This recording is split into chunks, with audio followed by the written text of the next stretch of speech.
നമസ്കാരം, chess battles മലയാളത്തിലേക്ക് സ്വാഗതം.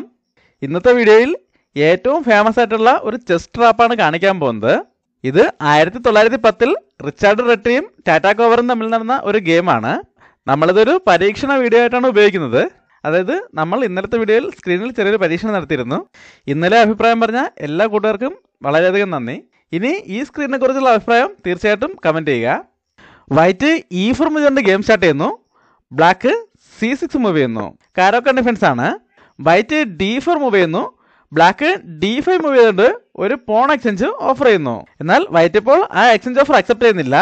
പകരം നൈറ്റിനെ C3ലേക്ക് ഡെവലപ്പ് ചെയ്തുകൊണ്ട് ആ പോണിന് ഒരു സപ്പോർട്ട് കൊടുക്കുന്നു. ഇവിടെ ബ്ലാക്ക് ആ എക്സ്ചേഞ്ചിലേക്ക് തന്നെ പോവുകയാണ്. പോൺ വെച്ച് പോൺ കിട്ടുന്നു.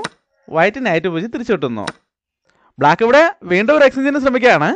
നൈറ്റിനെ F6ലേക്ക് ഡെവലപ്പ് ചെയ്തുകൊണ്ട് ഒരു നൈറ്റ് എക്സ്ചേഞ്ച് ഓഫർ ചെയ്യുന്നു. വൈറ്റ് വേണമെങ്കിൽ അത് അക്സെപ്റ്റ് ചെയ്യാം. എന്നാൽ വൈറ്റ് അത് അക്സെപ്റ്റ് ചെയ്യുന്നില്ല. പകരം ക്വീനെ D3ലേക്ക് ഡെവലപ്പ് ചെയ്തുകൊണ്ട് ആ നൈറ്റിനെ സപ്പോർട്ട് ചെയ്യുന്നു. ഇവിടെ ബ്ലാക്ക് ഒരു ട്രാപ്പിന് ശ്രമിക്കുകയാണ്. E5 മൂവ് ചെയ്തുകൊണ്ട് ഒരു പോണിനെ സാക്രിഫൈസ് ചെയ്യുന്നു. വൈറ്റ് ആ പോൺ സാക്രിഫൈസ് അക്സെപ്റ്റ് ചെയ്യാണ്. പോൺ വെച്ച് പോൺ എടുക്കുന്നു. എന്നാൽ അതൊരു ഫ്രീ പോൺ അല്ല. ബ്ലാക്ക് ഇവിടെ നഷ്ടപ്പെട്ട പോണിനെ നേടിയെടുക്കുന്നതോടൊപ്പം ഒരു നൈറ്റിനെ കൂടെ ട്രാപ്പ് ചെയ്യാൻ ശ്രമിക്കുകയാണ്. അതിനായിട്ട് ആദ്യം ക്വീനെ A5ലേക്ക് കൊണ്ടുവന്ന് ചെക്ക് കൊടുക്കുന്നു. ഇതൊരു ഫോർക്കും ചെക്കാണ്. ഇപ്പോൾ ചെക്കുമാണ്, ആ പോണൊരു അറ്റാക്കുമാണ്. വൈറ്റ് ബിഷപ്പ് വെച്ച് ആ ചെക്ക് ബ്ലോക്ക് ചെയ്യുന്നു. ബ്ലാക്ക് ക്വീൻ വെച്ച് പോണിനെ എടുക്കുന്നു. ഇതോടെ വൈറ്റിൻ്റെ നൈറ്റിനെതിരെ 2 പീസിൽ വെച്ച് അറ്റാക്ക് വന്നിരിക്കുകയാണ്. ആ നൈറ്റ് പിന്നിങ്ങിലാതെ കാരണം ഇപ്പോൾ നൈറ്റിനെ കൊണ്ടെങ്കിലും മാറാനും പറ്റില്ല. ഇവിടെ ഇപ്പോൾ വേണമെങ്കിൽ വൈറ്റിനെ F3 മൂവ് കൊണ്ട് ആ നൈറ്റിനെ സപ്പോർട്ട് ചെയ്യാം. എന്നാൽ ബ്ലാക്ക് ഇപ്പോൾ ഒരു നൈറ്റിനെ ട്രാപ്പ് ചെയ്യാൻ ശ്രമിക്കുമ്പോൾ വൈറ്റ് ഒരു കൗണ്ടർ ട്രാപ്പിന് ശ്രമിക്കുകയാണ്. അതുകൊണ്ട് തന്നെ ഇപ്പോൾ ഈ നൈറ്റിനെ പോൺ വെച്ച് സപ്പോർട്ട് ചെയ്യാൻ ശ്രമിക്കുന്നില്ല. പകരം ക്വീൻ സൈഡിലേക്ക് കാസ്ലിംഗ് ചെയ്തുകൊണ്ട് നൈറ്റിനെ സാക്രിഫൈസ് ചെയ്യുന്നു. ബ്ലാക്കിൻ്റെ ട്രാപ്പ് സക്സസ് ആയി എന്ന പ്രതീക്ഷയിൽ ബ്ലാക്ക് ആ നൈറ്റിനെ എടുക്കുകയാണ്. നൈറ്റ് വെച്ച് നൈറ്റിനെ എടുക്കുന്നു.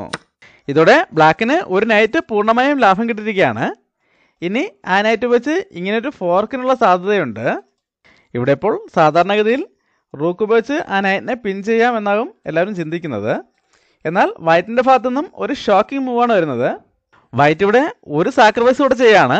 ക്വീനെ D8ലേക്ക് കൊണ്ടുവന്ന് ചെക്ക് കൊടുത്തുകൊണ്ട് ക്വീനെ സാക്രിഫൈസ് ചെയ്യുന്നു. ബ്ലാക്കിനിപ്പോൾ ഈ സാക്രിഫൈസ് അക്സെപ്റ്റ് ചെയ്യാതെ വേറെ വഴിയില്ല. അതുകൊണ്ട് അത് അക്സെപ്റ്റ് ചെയ്യാണ്. കിങ് വെച്ച് ക്വീനെ എടുക്കുന്നു. ഈ സമയത്ത് അടുത്തൊരു ചെക്ക് വരെയാണ്. ബിഷപ്പിനെ G5ലേക്ക് മൂവ് ചെയ്തുകൊണ്ട് വീണ്ടും ചെക്ക് കൊടുക്കുന്നു. ഇത് ഡബിൾ ചെക്കാണ്. ബിഷപ്പ് വെച്ചും റൂക്ക് വെച്ചും ചെക്കുണ്ട്. അതുകൊണ്ട് തന്നെ ഇപ്പോൾ 2 ഓപ്ഷനേ ഉള്ളൂ. ഒന്നുകിൽ C7ലേക്ക് മൂവ് ചെയ്യാം, അല്ലെങ്കിൽ E8ലേക്ക് മൂവ് ചെയ്യാം. എങ്ങോട്ട് തന്നെ മൂവ് ചെയ്താലും അടുത്ത മൂവിൽ ചെക്ക്മേറ്റ് ആണ്. ബ്ലാക്ക് ഇവിടെ കിങ്ങിനെ C7ലേക്കാണ് മൂവ് ചെയ്യുന്നത്. ഈ സമയത്ത് ബിഷപ്പ് D8ലേക്ക് ഒന്ന് ചെക്ക് വന്നതോടെ ചെക്ക്മേറ്റ് ആയി. ഇവിടെ ഇപ്പോൾ കിങ് C7ലേക്ക് മൂവ് ചെയ്യുന്നതിന് പകരം ഇപ്പോൾ E8ലേക്ക് മൂവ് ചെയ്താലും അടുത്ത മൂവിൽ റൂക്ക് D8ലേക്ക് ഒന്ന് ചെക്ക് വരുമ്പോൾ ചെക്ക്മേറ്റ് ആകും. ഈ ഗെയിം നോക്കുകയാണെങ്കിൽ വൈറ്റ് ബ്ലാക്കിൻ്റെ 2 പോണുകൾ മാത്രമാണ് വെട്ടിയെടുത്തത്. അതിനുശേഷം ഒരു നൈറ്റിനെയും ക്വീനെയും സാക്രിഫൈസ് ചെയ്തുകൊണ്ടാണ് ഈ ഗെയിം വിജയിച്ചിരിക്കുന്നത്. നമ്മൾ വീഡിയോയുടെ ആദ്യം സൂചിപ്പിച്ച പോലെ സ്ക്രീനിനെ കുറിച്ചുള്ള അഭിപ്രായം എല്ലാവരും തീർച്ചയായിട്ടും കമൻറ്റ് ചെയ്യണം. അടുത്തൊരു വീഡിയോ വീണ്ടും കാണാം. നന്ദി, നമസ്കാരം.